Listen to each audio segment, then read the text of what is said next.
Hello friends, welcome to my channel. మనం ఈ వీడియోలో ఎంతో టేస్టీగా ఉండే అండ్ సింపుల్గా అయిపోయే 2 రకాల చట్నీలు చూపిస్తానండి. పొద్దున్నే హడావిడిగా ఉంటాం కదా, అలాంటప్పుడు మనకి టైం సరిపోదు. ఈ చట్నీని తయారు చేసుకోవడానికి కరెక్ట్గా 10 నిమిషాలు సరిపోతుందండి. చాలా ఈజీగా అయిపోతుంది అండ్ టేస్టీగా ఉంటుంది. ముందుగా పల్లీల చట్నీ సింపుల్గా ఎలా తయారు చేసుకోవాలో చూపిస్తాను.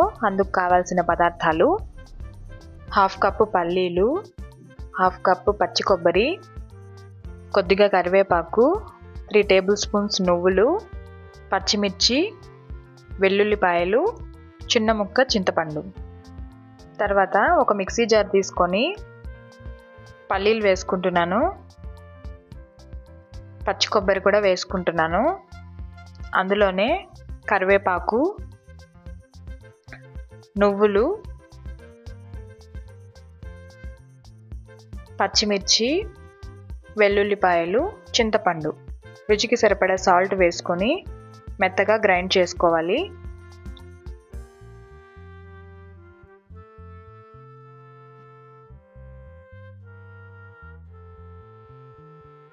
చూసారు కదా, ఇలా వీలైనంత మెత్తగా గ్రైండ్ చేసుకున్న తర్వాత వేరే బౌల్లోకి ట్రాన్స్ఫర్ చేసుకుంటున్నాను. ఇప్పుడు ఈ చట్నీకి పోపు పెట్టుకుందాము. ముందుగా ఒక ప్యాన్ పెట్టుకొని అందులో కొద్దిగా ఆయిల్ వేసుకొని 1/2 టేబుల్ స్పూన్ ఆవాలు, 1/2 టేబుల్ స్పూన్ మినప్పప్పు, కొద్దిగా కరివేపాకు వేసుకొని స్టవ్ ఆఫ్ చేసుకుంటున్నాను.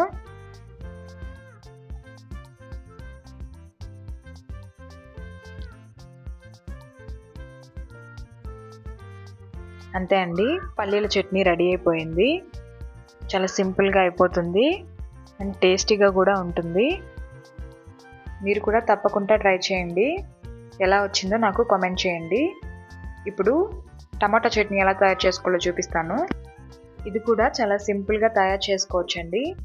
ఇడ్లీ, దోశ, ఊతప్పం దేనికైనా సర్వ్ చేసుకోవచ్చు. చాలా టేస్టీగా ఉంటుంది. ముందుగా దీనికి కావాల్సిన పదార్థాలు: ఒక మీడియం సైజ్ టొమాటో, ఒక ఉల్లిపాయ, ఎండుమిర్చి, పచ్చి కొబ్బరి, కరివేపాకు. ఇప్పుడు ఒక ప్యాన్ తీసుకొని అందులో కొద్దిగా ఆయిల్ వేసుకొని 3-4 ఎండుమిర్చి వేసి ఫ్రై చేసుకుంటున్నాను. మీకు కారం ఎక్కువ తినే వాళ్ళైతే మీరు ఎండుమిర్చీలు ఇంకొక 2 ఎక్స్ట్రా తీసుకోండి. అది వేగాక సన్నగా తరిగి పెట్టుకున్న ఉల్లిపాయ ముక్కలు కూడా వేసి ఫ్రై చేసుకుంటున్నాను.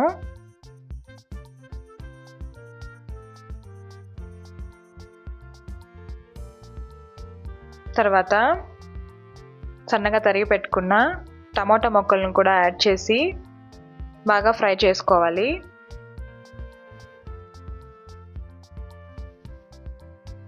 టమాటా ముక్కలు బాగా సాఫ్ట్గా అయ్యే వరకు వేగనివ్వాలి. గరిటెతో ఇలా అన్నప్పుడు చాలా సాఫ్ట్గా ఉండాలి.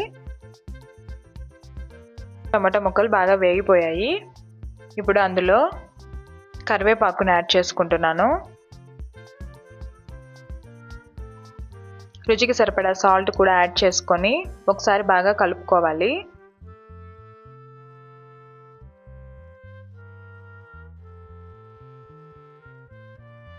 ఇలా బాగా వేగిపోయిన తర్వాత స్టవ్ ఆపేసి మనం సన్నగా తరిగి పెట్టుకున్న పచ్చి కొబ్బరి ముక్కల్ని యాడ్ చేసుకుంటున్నాను. కొబ్బరి వేసుకున్నాక ఎక్కువసేపు వేగాల్సిన అవసరం లేదు. స్టవ్ ఆపేసిన తర్వాత వేసుకుంటే ఆ వేడికి అవి వేగిపోతాయి.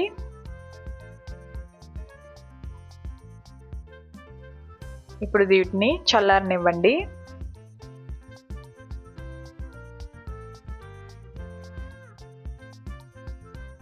ఇదంతా బాగా చల్లారిన తర్వాత మిక్సీ జార్లో వేసుకొని వీలైనంత మెత్తగా గ్రైండ్ చేసుకోవాలి.